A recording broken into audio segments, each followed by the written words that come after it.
आज की कहानी है ससुराल। कहानी पसंद आए तो वीडियो को लाइक और चैनल को सब्सक्राइब जरूर करें। राजेश जी ने अपनी पत्नी रानी को आवाज दी, देखो चूड़ी वाला आया है, 20 दिन बाद तीज है, तीज के लिए चूड़ियाँ लेनी होंगी तुम्हें, कहो तो बुला लूं। रानी जी बोली, धीरे बोलो जी, छोटी बहू सुन लेगी तो उसे कितना बुरा लगेगा। वैसे भी मैंने बड़ी बहू को बोल दिया, वो अपने लिए बाजार से चूड़ियाँ ले आएगी। और रही मेरी बात, मुझे कोई चूड़ी नहीं लेनी।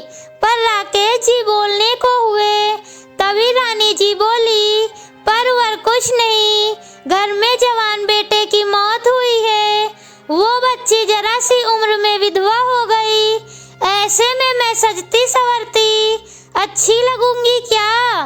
तभी वहाँ खड़ी छोटी बहू अनीता बोली, माँ जी मेरी किस्मत में ये बेरंग जिंदगी थी जो मुझे मिली। भगवान की कृपा से आपका सुहाग आपके साथ है और यही कामना है मेरी, आपका सुहाग हमेशा बना रहे। आप चूड़ी ले लीजिए। रानी जी बोली, नहीं बहू, तुझे इस रूप में देख मेरा कलेजा दुखता है, मैं कैसे ये सब। इतना कहते ही वह रोने लगी। उन्हें देख अनीता भी खुद को रोक ना सकी और रोते हुए अपने कमरे में आ गई। अनीता पति की तस्वीर से रोते हुए बोली, क्यों नितेश मुझे यूं छोड़कर चले गए तुम, किसके सहारे जीऊं अब मैं। पास में अनीता की बेटी रिया सो रही थी। राकेश जी के 2 बेटे थे, बड़ा निखिल, छोटा नितेश। निखिल की शादी को 7 साल हो चुके, उसकी पत्नी नैना और 2 बच्चे हैं। नितेश की शादी 4 साल पहले हुई थी और 2 साल की एक बेटी भी है। बहुत ही अच्छा परिवार था राकेश जी का, पर आज से 9 महीने पहले होली के बाद इस परिवार को किसी की नजर लग गई। अपनी नौकरी से लौटते समय नितेश का एक्सीडेंट हो गया और उसकी मौत हो गई। तब से अनीता की जिंदगी तो सूनी हो गई। उसकी बेटी रिया को तो ये तक नहीं मालूम उसके प्यारे पापा कहाँ गए। नितेश की मौत के बाद अनीता के पिता और भाई अनीता और रिया को अपने साथ ले जाने आए भी थे, पर राकेश और निखिल ने यह कहकर मना कर दिया कि अनीता इस घर की बहू है और वो यहीं रहेगी। अनीता भी उनकी बात को मानते हुए ससुराल में रहना ठीक समझा। राकेश जी ने कहा, रानी तुम ही ऐसे रोगी तो बहू को कौन संभालेगा। रानी जी बोली, सच में उसे देख बहुत बुरा लगता है। हमने भले अपना बेटा खोया, पर उसने तो अपनी जिंदगी के सभी रंग, सभी त्योहार खो दिए। राकेश जी बोले, मुझे लगता है हमें बच्चे की जिंदगी के रंग लौटाने होंगे। रानी ने कहा, आप कहना क्या चाहते हैं, मैं समझी नहीं। राकेश जी बोले, मेरे कहने का मतलब है हमें बच्ची की दूसरी शादी के बारे में सोचना चाहिए। रानी जी ने फिर पूछा, दूसरी शादी पर कैसे, लोग क्या कहेंगे, अभी तो पति को मरे साल भर भी नहीं हुआ। राकेश बोले, मुझे लोगों की परवाह नहीं, अपनी बहू की है। इसलिए मेरे दोस्त का बेटा, जिसकी पत्नी भी एक्सीडेंट में खत्म हो गई थी, मैं चाहता हूँ उससे अनीता की शादी करवा दूँ। बच्ची की जिंदगी में रंग भर जाएंगे और हमें भी सुकून रहेगा। कल को हम रहे ना रहे तो अनीता और रिया खुश तो रहेंगे। निखिल भी अपनी जिम्मेदारियां हैं। रानी जी बोली, सोचा तो आपने सही है, पर क्या अनीता मानेगी।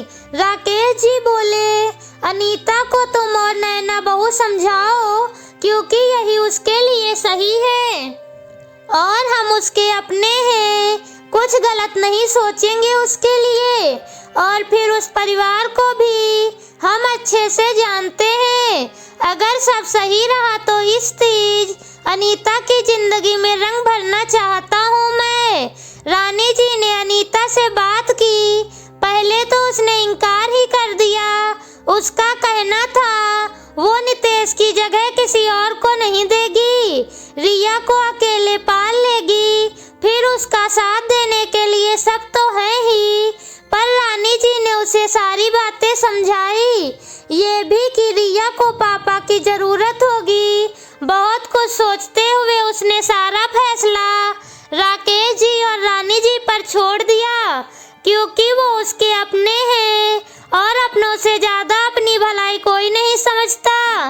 राकेश जी ने अपने मित्र से बात की तो वो भी देखा भला परिवार होने के कारण तुरंत तैयार हो गए। अब अनीता को राकेश जी के मित्र के बेटे अरुण से मिलवाया गया। दोनों ने एक दूसरे से सारी बातें साफ करके हाँ कर दी। तब राकेश जी ने अनीता के मायके फोन लगाकर उन्हें सारी बातें बताई। अनीता के पिता बोले, समधी जी आप बहुत अच्छे हैं जो आपने हमारी बेटी के लिए इतना सोचा। लड़का आपने पसंद किया है तो अनीता के लिए अच्छा ही होगा। बस हम ये चाहते हैं विवाह का सारा खर्चा हम उठाएं और बिटिया का कन्यादान करें। देखिए समधी जी, आप अपनी बेटी का कन्यादान कर चुके हैं, अब वो हमारी जिम्मेदारी है, तो उसकी शादी की सारी जिम्मेदारी हमारी हुई ना। वैसे भी ईश्वर ने बेटी नहीं दी थी। अब अनीता बिटिया का कन्यादान करके हमें भी गंगा स्नान का सौभाग्य प्राप्त होगा। आप इसे हमसे मत छीनिए। बस आप एक बार अरुण बेटा से मिल लें, आपको पसंद आ जाए, उसके बाद चट मंगनी और पट विवाह हो जाएगा। आप बस बिटिया को आशीर्वाद दीजिएगा।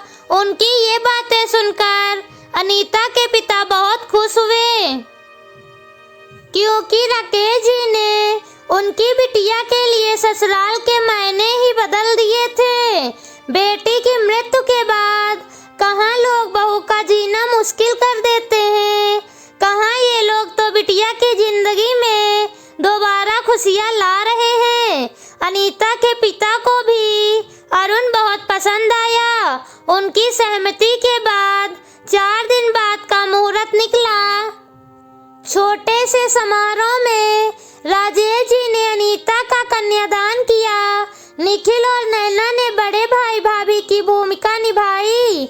अनीता ऐसे ससुराल वाले पाकर खुश तो बहुत थी, पर अब उन्हें छोड़ने का दुख उसे अपने माता पिता को छोड़ने से ज्यादा हो रहा था। वो राजेश जी और रानी जी के गले लगकर फूट फूट कर रोने लगी। राजेश जी ने कहा, पास ही तो जा रही है, जब मन हो मिलने आ जाना। फिर अनीता की विदाई कराई। अगले दिन राजेश रानी से बोले, कल तीज है, अनीता बिटिया के लिए श्रृंगार का सामान ले लेना, मैं बाजार से फल मिठाई लाता हूँ। रानी जी बोली, मैं भी चलती हूँ आपके साथ अनीता बिटिया और नैना बहू के लिए चूड़ियाँ लेने। राजेश जी ने कहा, क्यों अपने लिए नहीं लोगी क्या? रानी जी बोली, क्यों नहीं, अपने लिए भी अब लूंगी। दोनों बाजार के लिए निकल गए।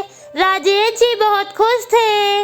उन्होंने खुद से किया वादा पूरा किया था और तीज पर अनीता की जिंदगी में रंग भर दिए थे। कहानी पसंद आई